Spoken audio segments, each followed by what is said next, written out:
Review video for the study guide. Let's start with Xe.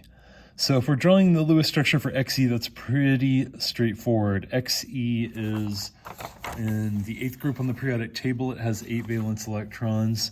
So there's 1 xenon ion times 8 equals 8. We need 8 valence electrons, so we put them 2 dots on each side, 8. And we are done. Let's do ethylene. So we have 2 carbon atoms, and carbon has 4 valence electrons. Here, carbon. So 2 times 4 is going to give us 8. Okay, hydrogen, we have 2. Valence electrons on hydrogen are 1, so we have 2. So we should have 10 electrons altogether. So first thing is that we're going to connect everything. Carbon is the central atom. It goes in the middle. That's one of our rules. Carbon usually goes in the middle. We'll connect everything, so that gives us 2, 4, 6. So we just used up 6. We have 4 left. Hydrogen only needs a duet. It only needs 2 electrons, so it has that in a shared pair. So the only other thing that we can do really is add a double bond here. Okay. That takes us down to 2. Okay. So what we would actually have to do in this situation is put a triple bond here. 2, 4, 6, 8. Right. And that gets us down to 0. So triple bond. That's what we call that's actually called acetylene. All right, let's go on to the next one, H and F. H, we have 1 of them, and hydrogen has 1 valence electron, so there's 1 valence electron there. Fluoride, we have 1, and it has 7 valence electrons in group 7, so we have 7. 7 and 1 gives us 8. All right, so H and F, it doesn't really matter in this case which one we put in the middle, but fluoride is the most electronegative, so technically it would be in the middle. So we would draw the connection between them. So now we're down to 6 valence electrons. Hydrogen, again, only needs 2, and it has its single bonds. Hydrogen has 2 surrounding it. Fluoride needs 6 more, and that works out, because if we add 6 lone pairs around fluoride, then this single bond counts as the other 2, and it has 8 valence electrons. Let's go on to H2S. Right, hydrogen. We have 2 of them, each one having a single valence electron. And then as far as sulfur goes, we only have 1, but it has 6 valence electrons. So 6, we have 8 valence electrons in total. Between hydrogen and sulfur, hydrogen always goes on the outside. Sulfur is more electronegative, right? It's here on the periodic table, whereas hydrogen's over here. Also, that's why sulfur has 6 valence electrons. So S. An S in the middle with 2 hydrogens. Doesn't matter what side you put them on. Hydrogens both have a single bond. They're good. We've used up 4 electrons so far, so we have 4 left to distribute somewhere. So we put them on sulfur, and we're good. Sulfur trioxide. There's 1 sulfur, 6 valence electrons, so 6. Oxygen, there's 3 of them. They each have 6 valence electrons, so 18.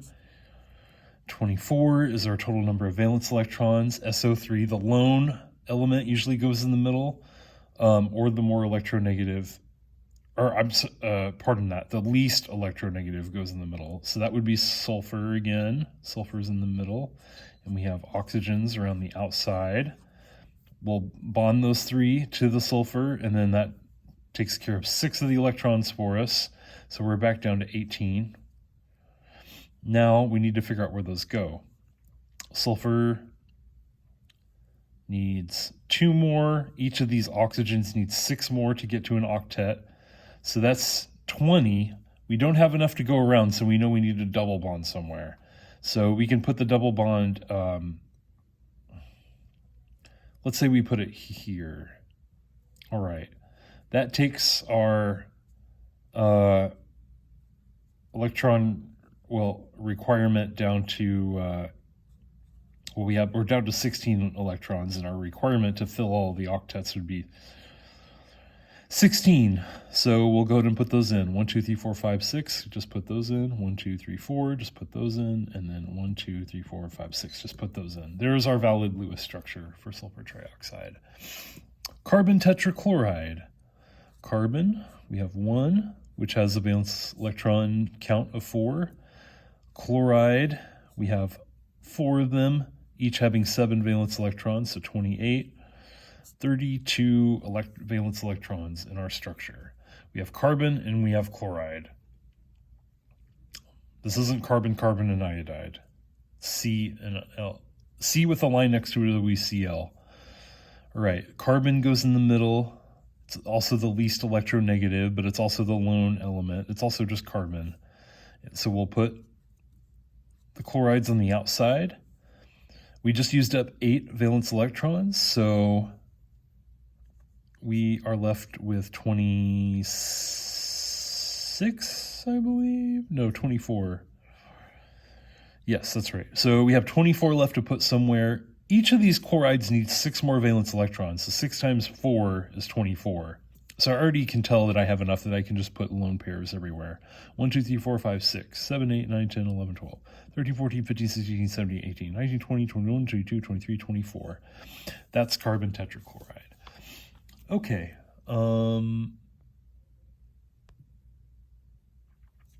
Let's go on to magnesium chloride. This is an ionic bond. We can tell because there is a metal and a nonmetal together. Actually, all of these are like that. Potassium and iodide, metal and nonmetal, lithium and fluoride, metal and nonmetal. So we're going to use the ionic bonding rules for these last 3. So magnesium has 2 valence electrons, chloride has 7, and the other chloride has 7.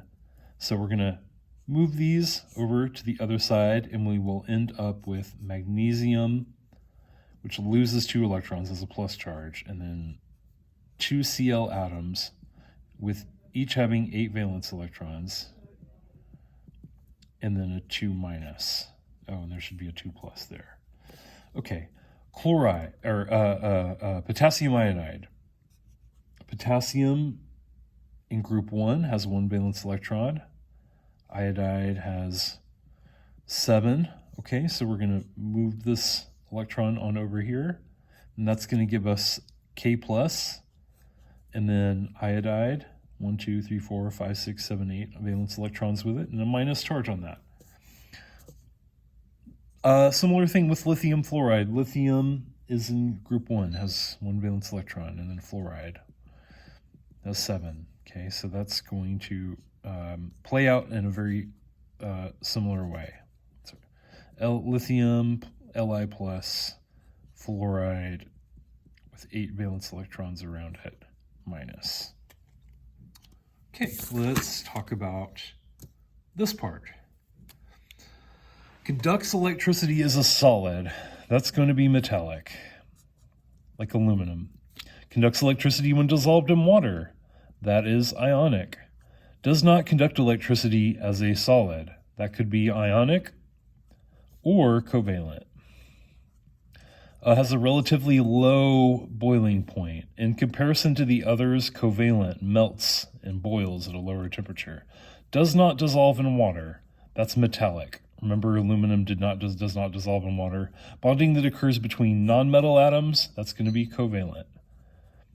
Right? Anything that you have on this side of the periodic table where you draw a Lewis structure for, right? Anything that's involved in the stair step or on the right side of it, anything over here, covalent. Bonding that occurs between metal atoms, that's pretty straightforward, metallic. Bonding that occurs between nonmetal and metal atoms, this is the one where it's nonmetal and metal, which would be ionic. Type of bonding in which electrons are shared. Shared is going to be covalent, okay?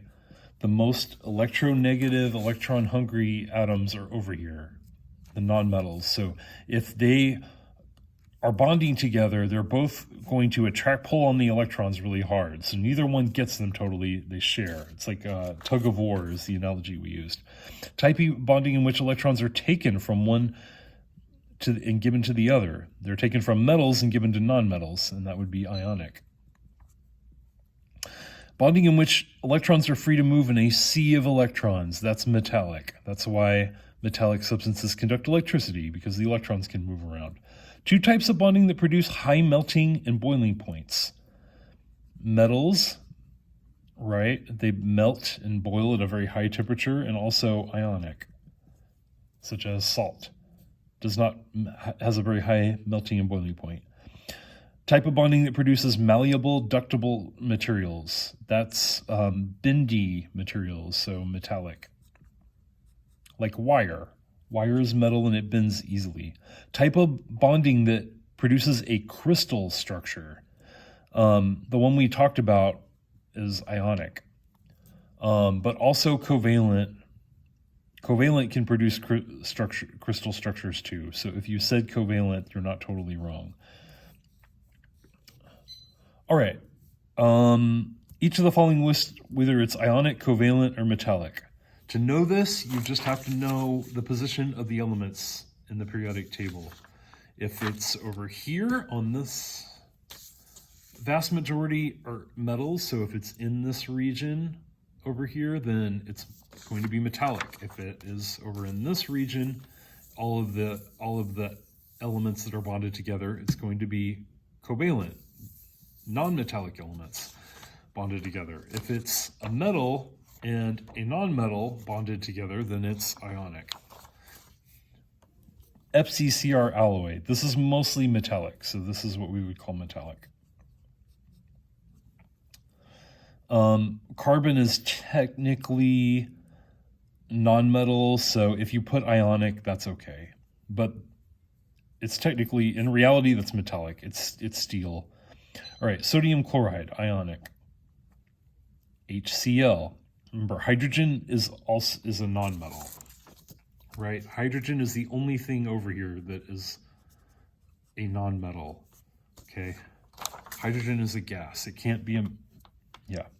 So non-metal and non-metal, covalent. Rubidium iodide. Rubidium is a metal, iodide is a non-metal, so we're talking about an ionic substance. C6H12, that is hexane, and it is two nonmetals, covalent. Diphosphorus pentoxide. Phosphorus and oxygen are both in the non-metal section, so covalent. Fe nickel alloy. Iron and nickel are both metals, so that's metallic. Iron oxide. That is a metal and a non-metal, so that's going to be ionic. C6H12O6, that is the formula for sucrose. Sugars, simple sugars, so these are all non-metals, covalent. For each of the following listed the materials is solid, liquid, or aqueous. You can see that from the parentheses. So S is for solid. Magnesium is solid. Calcium chloride aqueous means it's dissolved in water, so aqueous. Okay, this is like salt when we dissolve it in water. Iron with an S after it, that's solid. Aluminum oxide, aqueous, it's dissolved in water. HGL, it's a liquid, L stands for liquid. GAL, also liquid. And then finally, for the above right, a C next to the substance that's conductive. That would be metal or anything ionic that's dissolved in water, because when ionic substances are dissolved in water, they conduct electricity.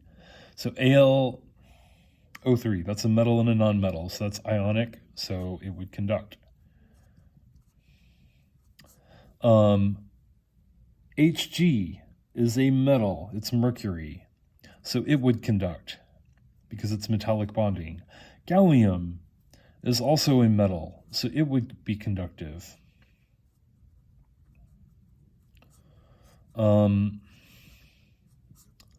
Iron as a solid would conduct because it is a metal.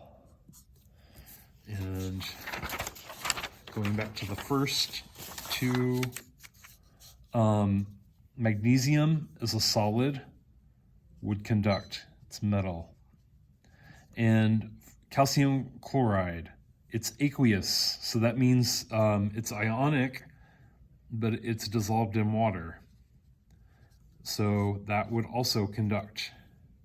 Right, I hope this helped you, and good luck on the quiz tomorrow.